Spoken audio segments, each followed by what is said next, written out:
Oh my word. Hello, Purity Plus people. Happy Thursday. I am so excited to be here today in one of my favorite spots. This is my zone where I feel most comfortable. I don't know why a coffee shop is my thing. It's just kind of a thing. But I was telling you guys on Tuesday I was going to be able to have an opportunity to visit with one of my favorite people. She's grown to be that because she is not just a coffee shop owner, she also is a friend, and she makes sure that every time you come to her establishment, you feel like you're a part of the family. And I think that's kind of the goal. It is the goal. And so my friend's name is Darlene, and I forgot her last name again. Morgan. Darlene Morgan. And we were just sharing a little bit ago about the fact that it just happened that today, she is going to be honored as a woman of influence in the city of Topeka, Kansas, because although she's shaking her head no, that is definitely the case. Most folks that are people of influence don't consider themselves to be so, or are not thriving. But enough of me talking to you. How about we talk to her? So, welcome, Darlene. Welcome. Thank you. Fluffy hair, don't care. We have to fluff. Let's do it. Let's just fluff. Listen, in order to be here, you have to have cute fluff You hair. gotta have that hair thing going on. No bang action going. Little babe, tell me. Okay, so first of all, you have a couple girls. I have a mom. Yeah, I do. I have 4 kids. I have a son who is grown and he's just this amazing young man now. And his name is Brandon. And he is 31 years old and a technician over at Ed Bozarth, and he just knows his stuff. Don't be going over there to Ed Bozarth trying to meet Brandon. He is kind of a looker. Don't do it. And he is single too. I just said that. But we're not looking, ladies. No. And that's not what this is about. That's not. This But is he Purity is Plus. a good boy. Okay. He is a good son. And then I got my 3 girls. So I've got Olivia, she's 17. I've got Annie, 15, and I have Clara Rose, who is 12, and who costs me quite a bit in hair color. Oh my word, that girl, she is such a mess. Okay, I'm going to tell you a quick story. So, long day yesterday, I come home from work, and I'm just like dragging, and she meets me in the front room, and she's just standing there like this. I said, Clara, are you okay? She goes, Mom, I have to tell you something. I said, what? She goes, well, remember that boy that keeps trying to take the ball away from me, and he keeps being kind of mean to me and dodgeball? I'm like, yeah. She kind of holds her own, so this didn't surprise me. She goes, well, he walked up to me and he's like, you better give me that ball. And she said that she looked at him and she goes, no, I'm not going to do it because you are not better than me. I can do just as good as you. And she kept that ball. She went and threw it, got somebody out, and she was just kind of like, I said, so what did he do? She said, he just walked away. And I said, it's really hard to stand up to people. It's so hard. And sometimes when you do, that's kind of what it takes. It just lets them know, you can't be bullied. Oh, this is good. Okay, so it makes me think about the fact that you are in the coffee shop world, which there are 1,000 coffee shops in, Topeka, surrounding area. So knowing that you're going into an industry that's pretty innovative, what made you know that Milk and Honey was going to thrive? Like, how did you know this was the thing? Did not. I'm not even kidding. I didn't. Coffee shop wasn't even in my horizon. It wasn't even a thought until 7 months before we really started getting it going. And, because my plan and my dream and my prayer for years upon years was, just make a difference. Make a difference. And, I just wanted to do something that would help the community, that would help others. And so a lot of my jobs in the past have done that. Yeah, Always has in the been same pattern. always, yeah. Well, white owner. White owner? Yeah. Okay. So the reason for that actually has to do with my girls. And before I owned the coffee shop, I was running a lawn care business. And in the year of 2018, the girl's dad, whom I was divorced from, actually died very unexpectedly in July 2018. And at the time I was running this lawn care business, and it was making just enough money to get us by, combined, with child support and just really saving everything I possibly could. And we were living pretty minimally, and I knew that, once he passed away, there's no insurance or anything. And I just cried out to God. I'm like, I gotta do something. I gotta do something else that's gonna carry this forward. And the most important thing to me was, I wanted to be there for my girls because they're active, and going through the divorce was so hard because I'm sharing this time with their dad, which is totally fine, but it's hard. It's hard, and I don't wish that on anyone. You've got to work on your marriage, because then you get stuck in this place where you're sharing this time and you just don't know what to do. Whoa, you said a lot. Okay, so we're talking about it. Sorry, I'll look at you when I can because I'm really enjoying this dialogue.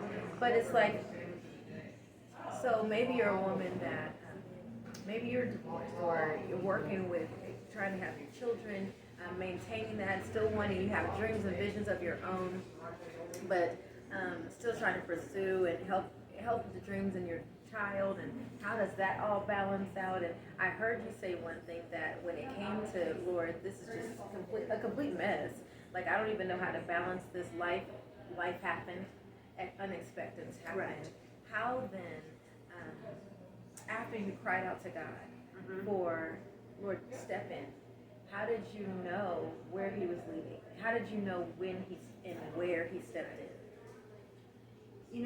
That is actually a really good question, because I'm not sure I can totally pinpoint it, other than saying that, during the divorce and, for a year after, I was an absolute mess.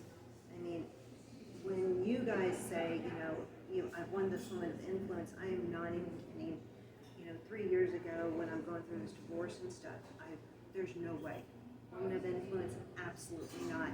When people saw me coming, they did a quick U-turn, because it was not me. I mean, it was positively not me, and I was making really bad decisions, and I was just not being godly whatsoever, even though in my mind I thought, I believed, but I wasn't. And I think where things really turned around was January 2018. I had been drinking pretty heavily, for the couple years prior to that, and I just said no. So that's it. I'm done. I'm absolutely done. I'm going to quit drinking. I need to get my head clear. I'm tired of being forgetful. I'm tired of gaining weight. My bank account is running low, and it just wasn't what I wanted for my daughters. And 7 months later, the girl's dad passed away, and that was one of those, even a couple months after that, it's one of those aha moments where, I looked up to God and I was like, oh, that's why you needed me sober. That's why you needed me sober, and that's when I cried out to, what do I do now? Okay, so you're telling me, and I know you told me before that It's okay. You wouldn't have been someone that I necessarily would have wanted to be in interactions with. Correct. So, I'm just imagining, like you're saying, like you wouldn't have been someone people would want to walk up and talk to. No. And you go from this unapproachable person Right. to just running over with just the glory of God. And it just is amazing to see that God is still God. The work of the cross is still relevant and real. And the only difference between us and someone walking on the street, us and someone that is just completely out of their mind, is the one decision for the cross. Right. And I've noticed that you didn't forget what God did for you when you created this business. No. Everywhere you look, you're going to see Christ. And I mean, down to, let's have Wi-Fi, John 3:16, okay? After a while, someone's going to be like, that can't be. What is that? So if you thought success meant the absence of Christ, like climbing some ladder without Him, that's not true. Because we are seeing business thrive and is thriving on the solid rock of Jesus. And I think maybe from what you're telling me, this land flowing with milk and honey, which is, by the way, why did you name this Milk and Honey? I cannot take credit for that. That was actually Chris, who is Chris! who is my business partner. And because we went through a couple other names, and just thought, what seemed appropriate, and he just happened to be reading the Bible and came across that verse, and that was part of the goal. That was part of the goal, was to bring something to the community that was not like everything else. I mean, yeah, as a coffee shop, I wanted to do that, but it was also just literally bringing communities together and reaching people, reaching them through coffee. And it's atmosphere. It's And everything. atmosphere. And yes, I drive clean across town. I do. I drive clean across town just to be in this land flowing with milk and honey. I was going to see Chris. I don't know if we can get you. Maybe at the end we'll get Chris to give you a wave. Chris.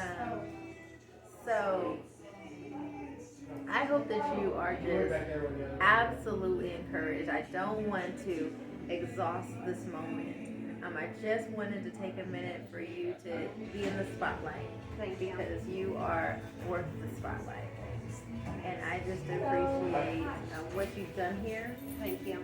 And just, all out. I want to pub this right now. If you have a women's group, if you want to spend some time in fellowship, if you're doing one-on-one discipleship, this is the place for you to come. And the atmosphere is already set, and ministry is ready to flow. So I'm excited. You've encouraged me. Thanks. It's a journey. We both started Well, interesting you've today. encouraged me a lot. You said that a lot of my pain is right here. I'll never forget that, Talisa.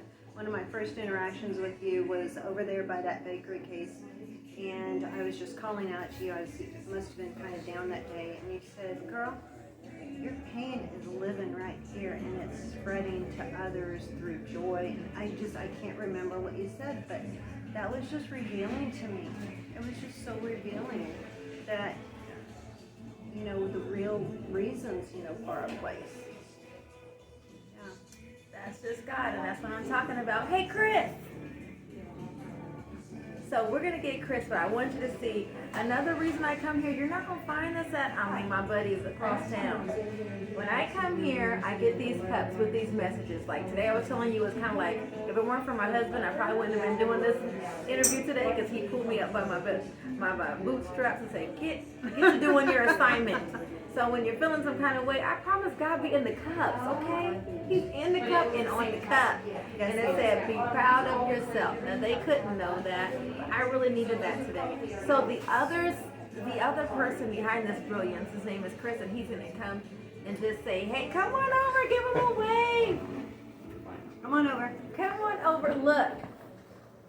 So these two people are responsible for one of my life's happiness. And I just want to thank you both for being obedient to God, and it encourages me to be here. She asked where the name came from. I said, Where Milk and Honey come from? Milk and honey. It was me. It was one of those middle of the night, not sleeping moments. It just kind of hit me. Doesn't he speak?